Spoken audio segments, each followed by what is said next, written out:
ಹಿಂದಿನ ಕಾಲದಲ್ಲಿ ಗುರುಗಳು ಅಂದರೆ ಅವರನ್ನು ಬಹಳ ಪೂಜ್ಯ ಮನೋಭಾವದಿಂದ ನೋಡ್ತಿದ್ರು.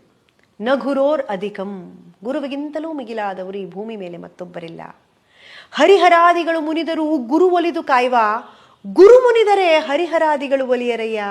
ಯಾಕೆಂದರೆ ಮಾತೃದೇವೋಭವ, ಪಿತೃದೇವೋಭವ, ಆಚಾರ್ಯ ದೇವೋಭವ ಅಂತ ಗುರುಗಳನ್ನೇ ದೇವರು ಅಂತ ಪೂಜಿಸುವಂಥ ಕಾಲ ನಮ್ಮ ಕಾಲ. ಹಿಂದಿನ ಕಾಲದಲ್ಲಿ ಗುರುಗಳನ್ನು ರಸ್ತೆ ಮೇಲೆ ನೋಡಿದಾಗ ಅಂಜಲಿಬದ್ಧರಾಗಿ ನಿಂತು ಮಾತನಾಡ್ತಿದ್ರು.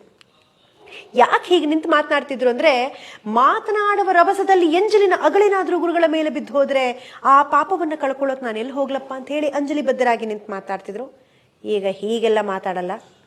ಈಗ ನಿಂತ್ಕೊಂತಾರೆ, ಏನ್ರಿ ಮೇಷ್ಟ್ರೇ ಚೆನ್ನಾಗಿದ್ದೀರಾ, ಪಾಪ ಗುರುಗಳೇ ಗಡ ಗಡ ಗಡ ಚೆನ್ನಾಗಿದ್ದೀನಪ್ಪ ಅನ್ನುವ ಮಟ್ಟದಲ್ಲಿ ಬಂದು ನಾನು ನಿಂತಿದ್ದೆ.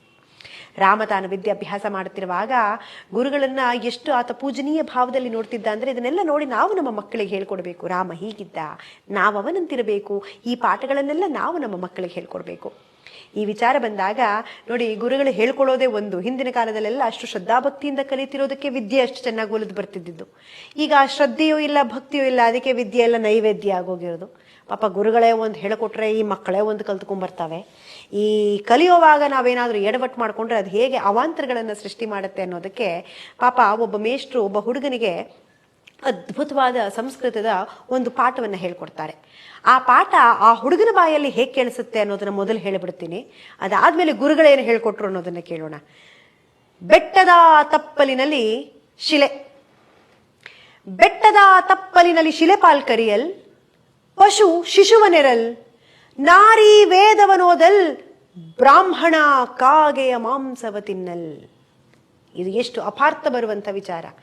ಇದನ್ನ ನೋಡಿ ಪಾಪ ಗುರುಗಳೇ ತಬ್ಬಿಪ್ಪಾಗ್ಬಿಟ್ರಂತೆಲ್ಲೋ, ನಾನೇನೋ ಹೇಳ್ಕೊಟ್ಟೆ, ನೀನೇನೋ ಕಲ್ತಿದ್ಯಾ, ಮೇಷ್ಟ್ರೆ ನೀವು ಹೇಳ್ಕೊಟ್ಟಿರೋದೇ ಹಿಂಗೆ ಅಂತ. ಇಲ್ಲಪ್ಪ ಬಾಪ್ಪ ಹೇಳ್ಕೊಡ್ತೀನಿ ಅಂತ ಅದನ್ನು ಗುರುಗಳಾದಂಥವ್ರು ತಿದ್ದಿ ಹೇಳ್ತಾರಂತೆ. ಅಪ್ಪ, ಅದು ಬೆಟ್ಟದ ತಪ್ಪಲಿನಲ್ಲಿ ಶಿಲೆ ಪಾಲ್ಕರಿಯಲ್ಲ, ಬೆಟ್ಟದ ತಪ್ಪಲಿನಲ್ಲಿ ಶಿಲೆ, ಪಾಲ್ಕರಿಯಲ್ ಪಶು, ಶಿಶುವನೆರಲ್ ನಾರಿ, ವೇದವನೋದಲ್ ಬ್ರಾಹ್ಮಣ, ಕಾಗೆ ಮಾಂಸವ ತಿನ್ನಲ್.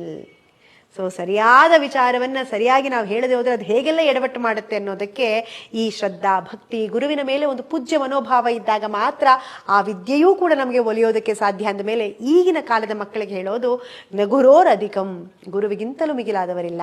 ತಾಯಿ ತಂದೆ ಗುರುಗಳನ್ನ ಯಾರು ದೇವರು ಅಂತ ಪೂಜಿಸ್ತಾರೋ ಅವರನ್ನ ಭಗವಂತನೇ ಕೈ ಹಿಡಿದು ಕಾಪಾಡ್ತಾನೆ. ಅಂದಮೇಲೆ ನಾವು ಕೂಡ ಅದೇ ಹಾದಿಯನ್ನ ಪಾಲಿಸೋಣ ಅಂತ ಹೇಳ್ತಾ ಈ ಕಥಾ ಪ್ರಸಂಗವನ್ನ ಇಲ್ಲಿಗೆ ಮುಕ್ತಾಯ ಮಾಡ್ತಾ ಇದ್ದೀನಿ.